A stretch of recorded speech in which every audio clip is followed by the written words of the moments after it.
В эфире программа «Актуальное интервью», в студии Анастасия Кобызева. Сегодня в Якутске проходит первая межрегиональная конференция о влиянии женских сообществ на реализацию национальных проектов России. Дискуссии организованы по 7 направлениям: демография, цифровая экономика, культура, образование, наука, здравоохранение, экология. Как могут женщины повлиять на развитие здравоохранения, поговорим с гостьей нашей студии Надеждой Савиной, заведующим кафедрой общественного здоровья и здравоохранения медицинского института, профессором, президентом Лиги женщин и ученые Якутии. Надежда Валерьевна, здравствуйте. Здравствуйте. Как вы оцениваете здоровье населения нашей республики? Много ли у нас абсолютно здоровых людей?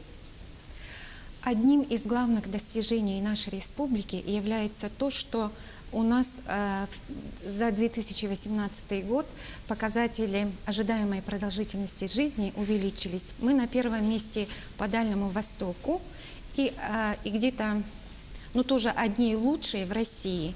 Например, ожидаемая продолжительность жизни женщин 77,1, мужчин 60,64, а всего населения 71,7.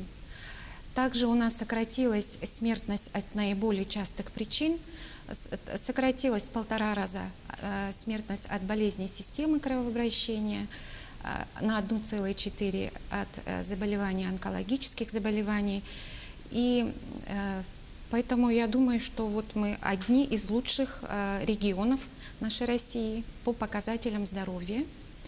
И все это, конечно же, в сравнении зависит от того, с кем мы себя сравниваем. В данном случае я сказала в сравнении Дальним Востоком и Россией. В каких городах региона наиболее активно развивается женское движение и как оно может на местах улучшить ситуацию со здоровьем жителей региона? Наиболее активные женщины у нас проживают где? Сложно сказать, но я давно в общественном движении, у нас женщины самые активные, имеют гражданскую позицию, да? То есть можно сказать, что у них в руках инструмент социального управления. Очень себя активно заявляют, конечно, Ангинский район, очень активно себя заявляет Верхояние, то есть очень многие женщины, Алекминские, то есть берут на себя очень много работы именно по социальному направлению, связанное с содружеством, партнерством и в том числе реализацией национальных проектов. Я думаю, что это очень хороший инструмент именно в реализации национальных проектов. А с чем связано, например, что женщины из Амгинского улуса, они наиболее активны? С чем связано? Я, конечно, допускаю, что некоторые новости мы узнаем позже, но они активно проявляют тем, что я в здравоохранении больше 30 лет, и всегда в течение этих лет, как я наблюдаю, они очень активно занимаются укреплением здоровья наших будущего поколения, сами, взяли эту ситуацию в свои руки. Отличный опыт. А в рамках форума «Подруги» действует направление «Женское здоровье».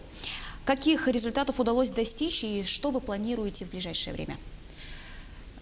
Спасибо за вопрос. Мы сначала задумывались, что мы будем информировать женщин о профилактике именно чисто женских заболеваний, но в ходе работы мы поняли, что женское здоровье не может быть отдельно от здоровья семьи.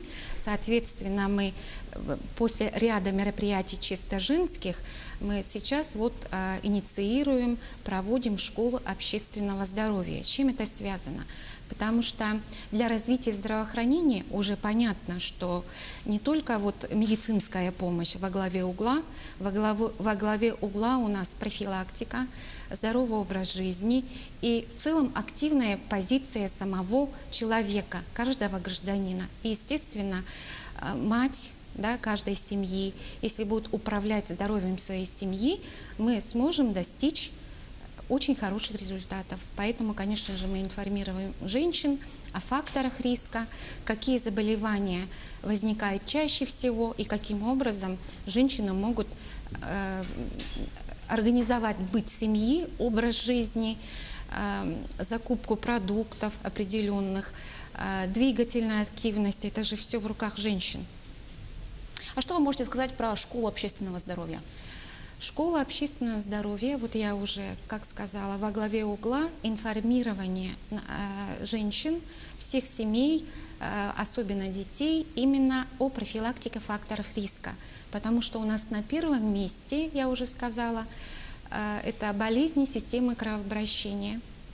На втором месте, конечно, внешние причины, на третьем онкология и так далее. То есть все хронические неинфекционные заболевания, в общем-то, имеют одни и те же факторы риска. Это употребление табака, алкоголя, низкая двигательная активность, нерациональное питание. То есть все это управляемые поведенческие факторы риска. А как женщины способствуют популяризации здорового образа жизни? Можете привести какой-то яркий пример? Яркий пример, но опять же, женсоветы, которые работают испокон веков, они всегда одним из приоритетов ставили формирование здорового образа жизни. Если посмотреть количество НКО в нашей республике, больше 2200, больше, чем 2200, в основном руководителями являются женщины, во-первых, и они взяли направление, очень многие НКО, именно вот связанное с формированием здорового образа жизни. Поэтому я считаю, что женщины очень влияют, потому что у них в руках такой вот уникальный инструмент. Женщины стали брать все в свои руки. Да, женщины у нас самая активная жизненная позиция. Я считаю, что это очень хорошо. А много ли женщин сегодня выбирают науку? Вот сколько членов состоит в Лиге женщины-ученые Якутии? Так, все, кто имеет ученую степень, работает в образовании и науке, естественно, являются членами нашей лиги. У нас нет специально чтобы мы всех женщин считаем, что не все члены Лиги женщин-ученых. Что касается интереса науки, в основном, конечно, в нашей республике, слава богу, женщины интересуются наукой, да? Но последние годы как-то молодежь идет неохотно в науку по разным причинам. Например, раньше старались сочетать работу, науку. Очень многие поступали в заочную аспирантуру, но, к сожалению, сейчас невозможно сочетать, считают молодые люди, и выбирают, конечно, работу. Но, по крайней мере, у нас по направлению здравоохранения. Но, тем не менее, мы работаем. Одним из направлений нашей работы является именно пропаганда исследовательской деятельности, привлечение как можно больше женщин к исследовательской деятельности. А если сравнивать женщин, которые вовлечены в науку, с другими регионами страны, как здесь обстоит ситуация? Я думаю, что наша якутская женщина все-таки больше работает же у нас в образовании и науке женщины и в здравоохранении. То есть тоже, как всегда, активные мы. Якутянки. Способны ли общественные и женские организации противостоять негативным веяниям современности? Например, уход от понятия традиционная семья или женская эмансипация? Поэтому мы все и собираемся в общественной организации, чтобы противостоять этим негативным явлениям, потому что мы за традиционные семьи. Я думаю, что у нас в республике, я же говорю, по рождаемости, по естественному приросту наша республика занимает первое место на Дальнем Востоке и 7-е место по России. Это говорит о том, что для достижения таких результатов работало общество, в том числе и женские организации. Надежда Валерьевна, а что бы вы могли посоветовать накануне 8 марта, такого великого праздника, Международного женского дня, молодым мамам или будущим мамам? Во-первых, поздравить с первым весенним праздником, пожелать самое главное здоровье и благополучие, чтобы у всех было хорошее настроение весеннее. А что пожелать молодым мамам? Самое главное, чтобы они организовали свой быт своей семьи, образ жизни, потому что от образа жизни зависит здоровье всей семьи, чтобы обязательно учитывали, чтобы каждые выходные у них был активный отдых. Ведь сейчас у нас начинается курортный сезон, лыжи, коньки, каждые выходные может позволить себя совершенно каждая семья. И, конечно же, рациональное питание. Не секрет, что последние годы очень мы увлекаемся фастфудом. Да? Удобно, согласна, но тем не менее ради здоровья наши мамы должны покупать натуральные наши продукты и готовить. Тогда все мы будем здоровы. Одним словом, мама должна быть примером для своих детей. Да, совершенно верно. Надежда Валерьевна, я бы хотела вернуться в самое начало нашей беседы. Вы говорили, что средняя продолжительность жизни женщины составляет чуть больше 77 лет, да. А мужчин 60, чуть больше 60 лет. А вот с чем это связано, такой большой разрыв? Ну, к сожалению, несмотря на то, что у нас есть достижения от отрасли здравоохранения, наблюдается высокая смертность среди мужчин. Я напрямую связываю это тем, что вот они ведут не совсем здоровый образ жизни. Да? И для того, чтобы женщины больше ведут здоровый образ жизни, они информированы, следят за собой, очень активно, занимаются спортом.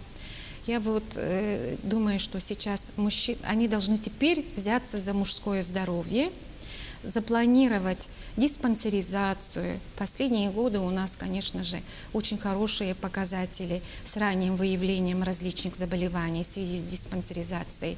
Но, тем не менее, опять же, активно диспансеризацию проходят женщины. А сейчас я призываю наших якутских женщин, чтобы они взялись и за своих мужчин, чтобы они каждый год проходили профилактику в виде диспансерного наблюдения и занимались профилактикой, опять же, не курить, не злоупотреблять алкоголем, питаться натуральными продуктами и, самое главное, двигаться. Ну, главное, чтобы все были здоровы. Да. Надежда Валерьевна, огромное спасибо, что нашли время и пришли к нам в студию, ответили на наши вопросы. Спасибо вам большое. А я напомню, что это было актуальное интервью с гостьей студии, заведующей кафедрой общественного здоровья и здравоохранения медицинского института, президентом Лиги женщин, ученой Якутии Надеждой Савиной. Мы говорили о роли женских общественных объединений в развитии национальных проектов.